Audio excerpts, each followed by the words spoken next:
Good morning. This meeting of the California High-Speed Rail Authority Board will come to order. Will the Secretary please call the roll? Director Schenck. Vice Chair Richards. Yes. Director Rossi. Yes. Director Curtin. Here. Director Lowenthal. Here. Director Camacho. Yes. Director Miller. Here. Senator Bell. Assemblymember Arambula. Chair Richard. Here. Please join me in the Pledge of Allegiance. I pledge allegiance to the flag of the United States of America and to the republic for which it stands, one nation, under God, indivisible, with liberty and justice for all.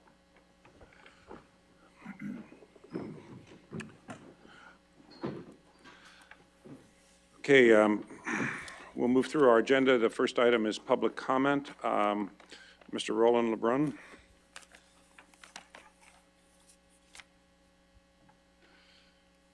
And let me just say, I have no comment cards after Mr. LeBrun, so if you wish to comment before the board this morning, please give your card to the secretary.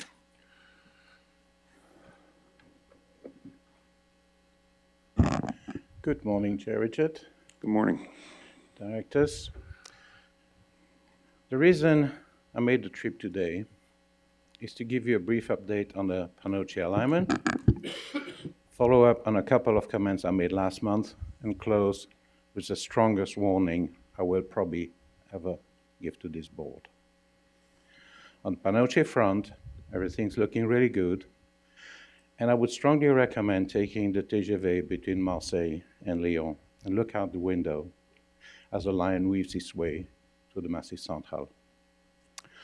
But in closing, the reason I made the trip today is to ask you to stop the NEPA assignment process immediately. Not because the FRA could stop you from wasting tens of billions of taxpayer dollars, but because the FRA, that is about the only people who are capable of containing the criminal incompetence of the consultants who are currently in charge of designing grade crossings and stations in a mixed traffic environment, including freight. Thank you. Thank you, Mr. LeBrun. I have no other speaker cards, and so the public comment period is now closed. We'll move on to the regular agenda. The first item is the approval of the board minutes from the August 16th meeting. Do I have a motion? It's been moved by Director Lowenthal. Second? Second by Director Miller. Will the Secretary please call the roll? Vice Chair Richards. I'm going to abstain. Director Rossi. Yes. Director Curtin. Yes.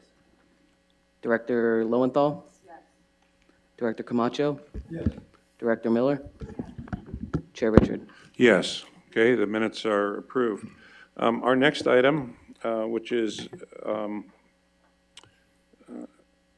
what I think will be a standard item at board meetings, is a report by our CEO, Brian Kelly. Good morning, Mr. Kelly. Thank you, Mr. Chairman and members. As you alluded to, I think as we kick off every meeting, we'll have a brief presentation to describe some of the activities that we're working on to keep the board informed, answer any questions about what we're doing, and certainly take any guidance on some of that activity. Also to report milestones or events that occurred that are noteworthy and make sure we have an opportunity to describe those. So with that, the first item that I wanted to bring to the board's attention is really some good news, which is the passage of SB 1172 before the legislative session ended. SB 1172 was a bill that really treated the authority when it comes to right-of-way process and our process to gain the parcels we need to deliver the project, treated the authority like other oversight agencies in California that build linearly, Caltrans, DWR, as opposed to just building vertically. And so this bill streamlined the approval process, reduced some entities that are involved in different elements of that process, and really leaves it to the authority to put together the the work to obtain properties, and then we go to the Public Works Board for a resolution of necessity, similar to how Caltrans goes to the California Transportation Commission. It's estimated that this bill will save between 3.5 and 6.5 months off of our process for obtaining parcels as we go forward. It's effective at the beginning of the year. It's a majority of our bills. We'll see the effective date of January 1st, but we can start to plan for it now and put this improved process into use as we go forward. I want to acknowledge some people who did great work on this. And I got to say that the first one I need to thank is our board member, Ernie Camacho, because I think on the day back in January when I was first appointed to this position, one of the first things he said to me is, let's fix the right-of-way process. So I'm happy to report that we did that, and I appreciate not only your counsel to me on it, but also conversations you had with members of the legislature about it. So thank you, Mr. Camacho, for that leadership. Also to Senator Galgiani, who started this bill in the Senate and moved it through the Senate in the earlier part of the year. That enabled us to expedite the process when we jumped into a different vehicle in the Assembly and came back for concurrence later. So that was extraordinarily helpful and excellent leadership. And of course, the Transportation Chairman and one of our ex officio members, Jim Bell, who authored the final bill and pushed it through, and our other ex officio member, Dr. Rambula, who jockeyed the bill through the Assembly. So again, great work. It's on the governor's desk awaiting his action. Internally, I want to also just acknowledge the great work of our legislative team, our legislative deputy, Barbara Rooney, Jack Worston in her office, Will Robinson. They all worked really hard on that. So that was a big victory to get it, and now it's our job to put it to use and make it work. So I wanted to first acknowledge those folks and make sure you're aware of that accomplishment.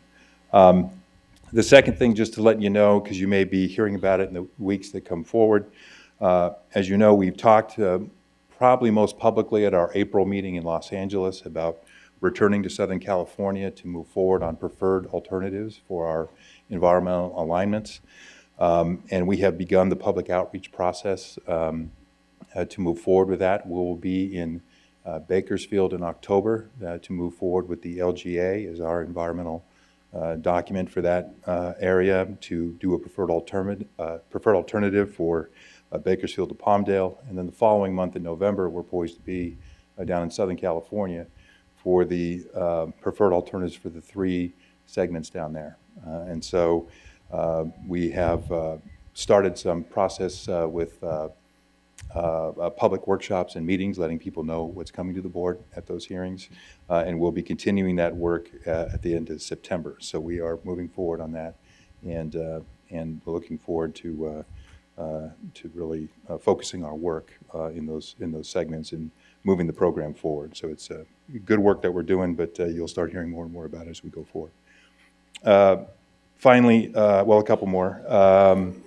We have restarted a process of engaging stakeholders on exactly where we are as a project, where we are as an organization, and what we're doing going forward. We held in the governor's office a workshop with all of the environmental stakeholders about this project. This was sort of concurrent with the release of our sustainability report, which we went through with you all last month. And we sat with the environmental stakeholders and talked about, again, where the project is, the good use we're putting of cap and trade money for a project that is the greenest infrastructure project in the country, and talked about the benefits of this project and again, the good use of things like cap and trade dollars to ensure that you're investing in not only transformative transportation, cleaner transportation, but transformative land use as well. And so that was a good conversation. We followed that up with a conversation with our sister state agencies about where we are, what we're doing, what our challenges are, and the things that we need to work together on going forward. And we are now preparing for roundtables with labor and business and economic folks. So it's really just giving folks a sense, after we've had 6 months of new leadership here, and putting out a new business plan, a new program baseline, getting to a new PMP. It's a good time to update folks on where we are and where we're going, and so we've started that process as well. Finally, I want to note and thank a couple people relative to an event earlier this week, the High Speed Rail Leadership Summit. At that summit, both national and international leaders gathered in San Jose for the high-speed, I think the inaugural National High-Speed Rail Leadership Summit. I was scheduled to attend and make a presentation, but I fell ill over the weekend, and I want to thank Board Member Lowenthal for stepping in for me and presenting a presentation on this to the body. Rod Diridon presented our board chair with the first annual Governor Edmund G. Brown National High-Speed Rail Champions Award. Congratulations, Dan. And in addition, the board chair was named the incoming chair of the U.S. High-Speed Rail Association's advisory board. So I want to make sure everybody was aware of that. And of course, our gifted sustainability director gave a presentation on station area planning at that event as well. So I wanted to cover those things. And lastly, just a personnel matter. We've had an exceptional leader with us in the Central Valley who's really been helpful in moving our project forward and keeping work on track down there. I want to ask Terry Ogle to come up here. Terry, join me.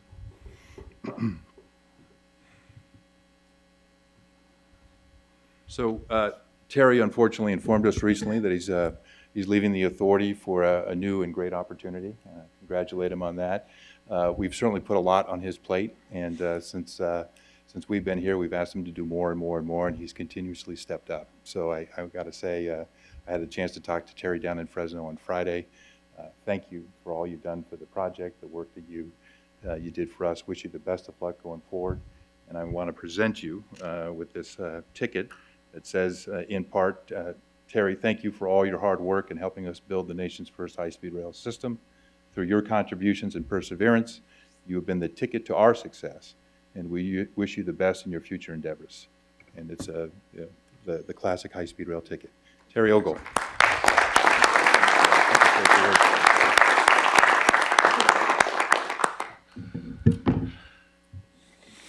Well, thank you, Brian, for this recognition, and I want to thank you all, the board, for allowing me to just say a few words here.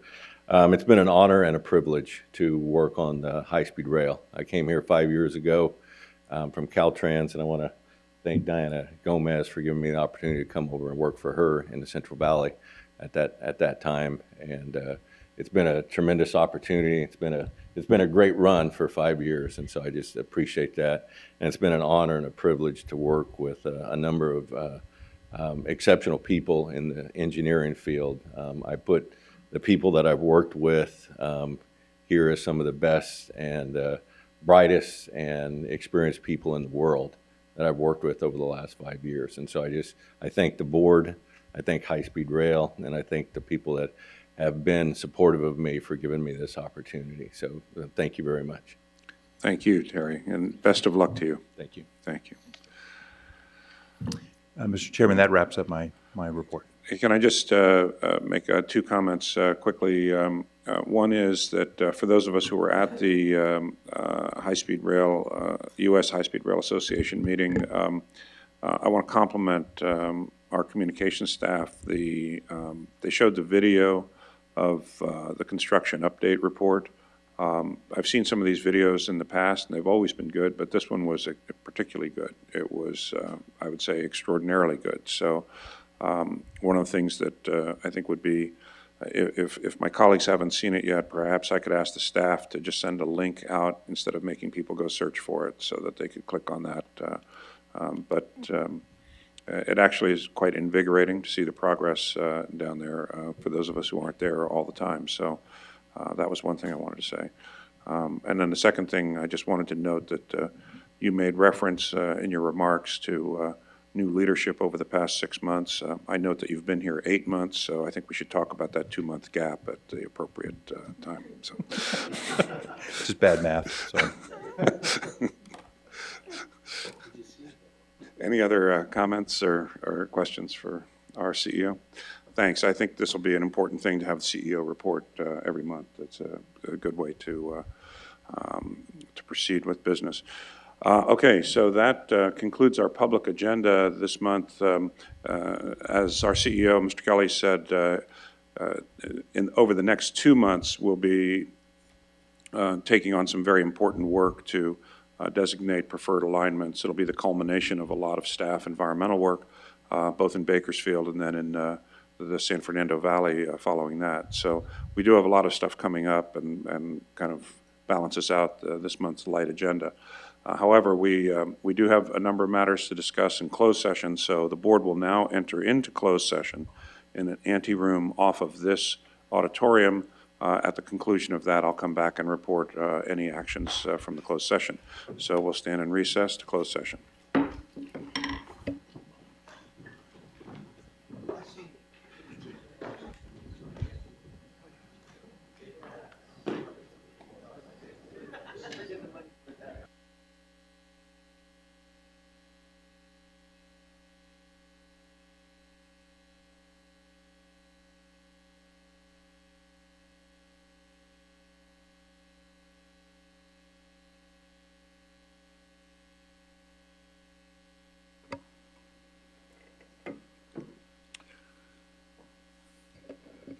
The board has completed its closed session. There are no action items to report out of that closed session. So with that, this meeting of the California High-Speed Rail Authority Board is adjourned. Thank you.